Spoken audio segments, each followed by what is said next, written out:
Bonsoir à tous et bienvenue dans ce journal du 2 mai 2024. À la une de l'actualité, la découverte d'un important gisement aurifère de classe mondiale dans les départements de Kani et Dianra au nord de la Côte d'Ivoire. Son exploitation permettra la création de 4500 emplois directs et indirects. La 58e promotion de l'École nationale d'administration a fait sa sortie ce jeudi. Les 543 futurs fonctionnaires ont été invités à la rigueur, à la loyauté et à l'excellence. Et puis le Kenya, frappé par des pluies diluviennes, au moins 188 personnes ont péri dans des inondations depuis mars. La Croix-Rouge a sauvé un homme coincé dans un arbre pendant 5 jours. C'est une découverte qui va dynamiser l'économie locale, créer près de 4500 emplois directs et indirects et nécessiter un investissement initial de plus de 400 milliards de nos francs. Il s'agit de la découverte d'un gisement aurifère de classe mondiale dans les départements de Kani et de Dianra, dans le nord de la Côte d'Ivoire. Le président de la République, Alassane Ouattara, a échangé ce jeudi avec le directeur général du groupe Montage Gold, Martino de Sissio, venu annoncer officiellement cette importante nouvelle. Le reportage de Pierre Dipomelin et de Fulgence Kissiedo. Une excellente nouvelle pour la Côte d'Ivoire et son économie. Le sous-sol de Kani et Dianra viennent d'offrir à la Côte d'Ivoire un important gisement aurifère de classe mondiale. La découverte de ce gisement, dénommé Koné, a été faite par le groupe Montage Gold. Son directeur général, Martino de Sissio, est venu lui-même annoncer la bonne nouvelle au président de la République, qu'il a reçu au palais de la présidence. Le projet aurifère Koné va induire un investissement de plus de 400 milliards. Le président de la République a salué cette importante découverte qui va booster l'économie et contribuer significativement à sa diversification. Mesdames, Messieurs, bonjour. Vous me voyez souriant parce que nous avons une bonne nouvelle à vous annoncer, une grande nouvelle concernant le domaine de l'exploitation minière, notamment aurifère. Monsieur le Président Martino de Sissio est arrivé du Canada pour nous donner cette bonne nouvelle. Mais je lui en laisse la primeur. Aujourd'hui, c'est avec grande fierté que nous annonçons la découverte du projet Koné.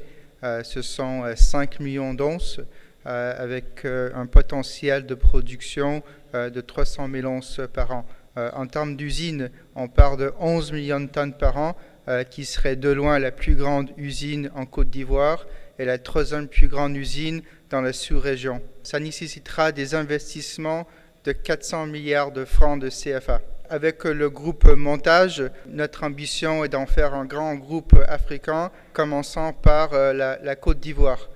Vu que personnellement, ça fait 15 ans que je travaille ici dans le pays, c'est avec une grande fierté d'avancer ce projet avec l'appui de la famille Lundin en tant qu'actionnaire principal. Notre objectif, c'est d'avancer ce projet d'une façon gagnante-gagnante avec nos partenaires locaux et avec l'État. Donc avec ceci, j'aimerais remercier l'État, la Chambre des mines, le ministère des Mines et Géologie et tous les participants locaux qui nous aident à avancer ce projet. Cette mine d'or sera la plus grande du pays, avec une capacité de traitement de l'usine autour de 11 millions de tonnes de minerais par an, avec la création de 4500 emplois directs et indirects et le financement de projets sociaux en faveur des populations de ces localités. Ce 2 mai marque la sortie officielle de la 58e promotion de l'École nationale d'administration, ce qui marque le terme de plusieurs mois de formation et de stages pratiques. Baptisée du nom du Premier ministre Robert Begré-Mambé, cette promotion est forte de 543 futurs fonctionnaires qui ont été invités à la rigueur, à l'excellence, en plus de la Côte d'Ivoire, et comprend des élèves du Congo et de la République centrafricaine. Le reportage de Salif Yalekwe et de Tanguy Konan. Abidjan Cocody ENA, École nationale d'administration. Cérémonie de baptême de la 58e promotion de cette école. Ce sont au total 543 futurs fonctionnaires qui ont décidé d'avoir pour parrain le chef du gouvernement ivoirien, Robert Begré-Mambé, qui entame une nouvelle page de leur vie. Notons que la 58e promotion compte 433 élèves issus des concours directs, 98 des concours professionnels et 5 recrutés en qualité d'auditeur libre et 7 à titre étranger. Il convient également d'indiquer que la promotion compte 208 femmes, ce qui représente 38% de l'effectif total. Pour sa part, la ministre d'État, ministre de la fonction publique et de la modernisation de l'administration, Anne-Désirée Ouloto, a invité ses futurs fonctionnaires au professionnalisme. Vous devez vous montrer à la hauteur des charges et responsabilités qui vous seront confiées. Vous ne devez pas décevoir. Vous devez demeurer en éveil permanent et éprouver au fil des jours vos compétences et les valeurs qui vous ont été inculquées.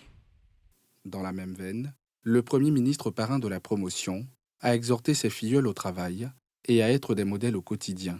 Je vous engage, chers filleuls, à vous inscrire, comme le prescrit la devise que vous avez choisie, dans cette dynamique nouvelle, à savoir une administration disciplinée, par le respect rigoureux de ses règles et principes de fonctionnement. Des appels bien perçus par ses futurs cadres de l'administration publique. C'est le résultat d'un travail acharné, un peu plus de 30 mois de formation. Donc c'est l'aboutissement de grandes choses que nous avons à réaliser. Depuis le début, avec le concours que nous avons réussi, brillamment grâce à Dieu, et la formation théorique, puis la formation pratique. Donc aujourd'hui, c'est véritablement une fierté, une grande joie pour nous. Et surtout pour nous qui finissons major de promotion.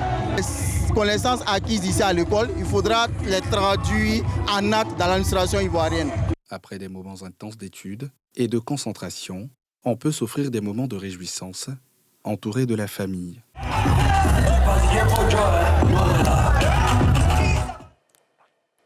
Ambroise Fayol, vice-président de la Banque européenne d'investissement est en Côte d'Ivoire pour faire l'état des lieux des projets financés par la banque dans le cadre de la lutte contre le réchauffement climatique. Il a rencontré Abou Bamba, le conseiller du président de la République chargé du climat, par ailleurs coordonnateur du programme Abidjan Legacy. L'évolution du partenariat entre la banque et notre pays, la bonne pratique de l'agriculture durable était au menu des échanges. Les explications de Nadia Ega et de Joseph Zécré. En visite officielle en Côte d'Ivoire, Ambroise Fayol, vice-président de la Banque européenne d'investissement, a rencontré Abou Bamba, conseiller climat du président de la République, par ailleurs coordonnateur du programme Abidjan Legacy. Il s'agissait lors de cette rencontre de présenter le programme Abidjan Legacy ainsi que les défis auxquels la Côte d'Ivoire est confrontée en matière de lutte contre le changement climatique.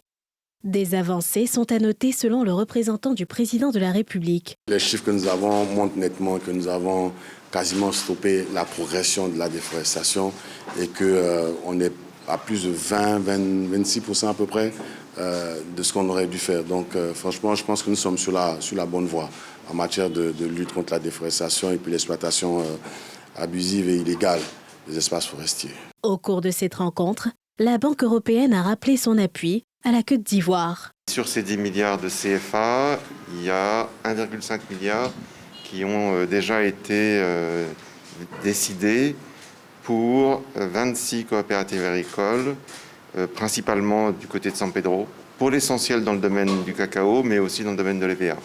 Et donc nous, on est très heureux de pouvoir accompagner Cofina dans son soutien à ces coopératives agricoles. Après cette rencontre, le vice-président de la BEI a rencontré le président de la République Alassane Ouattara avant de se rendre à San Pedro, où il rencontrera les coopératives de cacao durable, bénéficiaires de financement de la Banque européenne d'investissement. Et le président de Pro-Côte d'Ivoire pour la démocratie, la prospérité et la souveraineté, Kevin Fiene-Kofi, candidat à la présidentielle d'octobre 2024, s'est exprimé hier mercredi à l'occasion de la Journée internationale du travail sur l'actualité socio-politique. C'était face aux journalistes au siège de son parti à Cocody.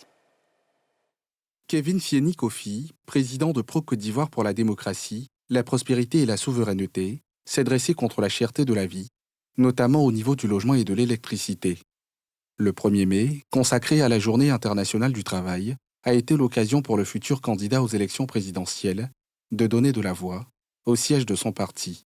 il faut faire des propositions. C'est ce que nous avons fait. Maintenant, si on peut parler des choses concrètes que nous avons dénoncées, c'est dans le secteur de l'immobilier, les loyers qui sont chers, qui continuent d'être chers, le cautionnement qui n'est pas contrôlé. Voilà, le prix, le coût des terrains, des parcelles de terrain qu'on peut utiliser pour construire, tout ça, c'est trop cher. Nous avons dénoncé ça. Aussi les actions budgétivores, voilà, etc., etc. Kevin Fieni-Kofi, dont la candidature avait été rejetée aux dernières élections présidentielles pour insuffisance de parrainage, a réaffirmé son engagement à représenter son parti au présidentiel de 2025. Déjà, nous sommes candidats. Depuis le 30 septembre 2023, la Fondation Félix Houphouët-Boigny de Yamoussoukro, j'ai annoncé ma candidature. Donc on est candidat et nous sommes en train de travailler de sorte à ce que ce soit bien pour nous, que les élections se passent bien. Cette rencontre a été l'occasion pour le président de Pro-Côte d'Ivoire de décliner ses ambitions pour la Côte d'Ivoire en dévoilant un pan des grandes articulations de son projet de société. La première dame de Côte d'Ivoire, Dominique Ouattara, remercie les donateurs et partenaires de la 9e édition du dîner gala Children of Africa, organisé le 2 mars dernier. Au cours d'un cocktail organisé ce jeudi 2 mai à son cabinet, elle a exprimé sa reconnaissance pour ces gestes qui témoignent de l'attachement au bien-être des enfants. Je vous propose d'écouter Dominique Ouattara. Chers donateurs, grâce à vos précieuses contributions, nous avons pu largement atteindre l'objectif fixé pour cette 9e édition. Nous pourrons ainsi concrétiser notre projet de construction et d'équipement d'une aile de cardiologie pédiatrique dédiée aux opérations des enfants malades du cœur. Cette aile spécialisée sera logée au sein de l'hôpital Mère-Enfant de Bingerville et pourra traiter tous les enfants qui nécessitent des soins spécifiques, y compris des opérations à cœur ouvert. Afin de marquer notre reconnaissance, nous avons décidé de remettre des awards aux grands donateurs ainsi qu'aux organes de presse qui nous ont soutenus. Sans oublier les bénévoles et les membres de la Fondation qui font un travail formidable. Ce geste est une façon symbolique de vous dire infiniment merci, car c'est aussi grâce à vous que nous parvenons, année après année, à venir en aide aux plus démunis, particulièrement les enfants et leurs mamans. Et c'est parti pour la 11e édition du prix national d'excellence. Le comité de pilotage de ce prix, présidé par le Premier ministre Robert Begré-Mambé, a procédé au lancement de cette édition, cette distinction nationale au cours d'un atelier. 87 prix seront attribués le 6 août prochain. Des modifications ont été annoncées au niveau de la répartition par ministère. Les explications de Mardoché Kwasi et de Fulgence Kissiedo. À l'image de l'édition 2023, ce sont 87 prix qui seront attribués le 6 août prochain lors de la cérémonie marquant l'édition 2024 de la Journée nationale de l'excellence. Le processus de sélection des lauréats a été officiellement lancé lors de cet atelier qui a officialisé la liste des différents prix par ministère. Des prix dont la répartition par ministère a été légèrement modifiée suite au changement de dénomination de certains ministères après le dernier remaniement ministériel. La liste des points focaux et des présidents des jurys sectoriels des différents ministères a été également mise à jour lors de cette rencontre, présidée par le directeur du cabinet représentant le Premier ministre, Robert Begré-Mambé, président du comité de pilotage du prix national d'excellence. C'est un exercice important qu'on fait chaque année pour essayer d'identifier, aussi bien dans les agglomérations que dans le fin fond du pays, ceux ou celles qui méritent cette reconnaissance nationale. Être désigné par son ministère d'origine, par son organisation d'appartenance, par les entités que vous représentez, est d'abord et avant tout une preuve que la confiance que les dirigeants de ces entités placent en vous est pleine. Les différents membres du comité de pilotage du prix national de l'excellence ont été invités à plus de rigueur, de responsabilité et de transparence dans la conduite du processus de sélection. Le souhait du chef de l'État étant d'arriver à des lauréats qui font l'unanimité au sein des populations et qui soient à la hauteur des attentes des acteurs de son secteur d'activité. Ajoutons qu'un minimum de 5 candidats est exigé pour chaque prix pour qu'il soit décerné. Pour cela, les différents ministères ont été invités au terme des travaux a accentué la communication autour du prix afin d'avoir le plus de candidats possible. Hors de chez nous, au moins 188 personnes ont été tuées dans des inondations depuis mars au Kenya, selon un nouveau bilan du ministère du Tourisme. Le pays continue d'être frappé par des pluies torrentielles. Depuis le début de la saison des pluies, de fortes précipitations ont provoqué des inondations dévastatrices, entraînant la destruction de routes, ponts et autres infrastructures. La Croix-Rouge a sauvé un homme coincé dans un arbre pendant 5 jours. Près de 100 touristes figuraient parmi les personnes abandonnées après le débordement d'une rivière dans la célèbre réserve faunique du Masai Mara au Kenya, suite à de fortes pluies selon un administrateur local, alors que le bilan des catastrophes liées aux inondations dépassait les 180 morts. Des pluies torrentielles, amplifiées par le phénomène climatique El Niño, ont frappé une grande partie de ce pays d'Afrique de l'Est et détruit des routes, des ponts et d'autres infrastructures. La Croix-Rouge du Kenya a déclaré avoir secouru plus de 90 personnes des camps, dont certaines par voie aérienne.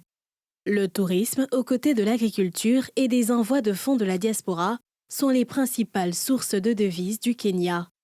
Les revenus du tourisme ont bondi de près d'un tiers en 2023 par rapport à l'année précédente, dépassant les chiffres d'avant la pandémie, a annoncé le gouvernement en mars. Jusqu'à présent, 179 personnes, dont 15 enfants, sont mortes dans les catastrophes liées aux inondations au Kenya depuis mars, selon les données du gouvernement. Quelques 90 personnes ont été portées disparues, ce qui fait craindre une augmentation du bilan, et plus de 195 000 autres personnes ont été déplacées. Le pape François a déclaré mercredi avoir exprimé sa proximité spirituelle avec les Kenyans en ce moment où une grave inondation a tragiquement coûté la vie à beaucoup de nos frères et sœurs, en blessant d'autres et provoquant une destruction généralisée. Les conditions météorologiques ont également provoqué des dégâts en Tanzanie voisine, où au moins 155 personnes ont été tuées dans des inondations et des glissements de terrain. La Croix-Rouge sauve un homme coincé dans un arbre pendant 5 jours au Kenya, frappé par des inondations. El Niño est un phénomène climatique naturel, généralement associé à une augmentation de la chaleur dans le monde entier, entraînant des sécheresses dans certaines régions du monde et de fortes pluies ailleurs. Et c'est la fin de ce journal de la rédaction de NCI. Merci de votre fidélité. Tout de suite, sans réserve, avec Ali Diarasouba. Très bonne suite de programme sur la nouvelle chaîne ivoirienne. Prenez soin de vous, de vos proches et de vos rêves.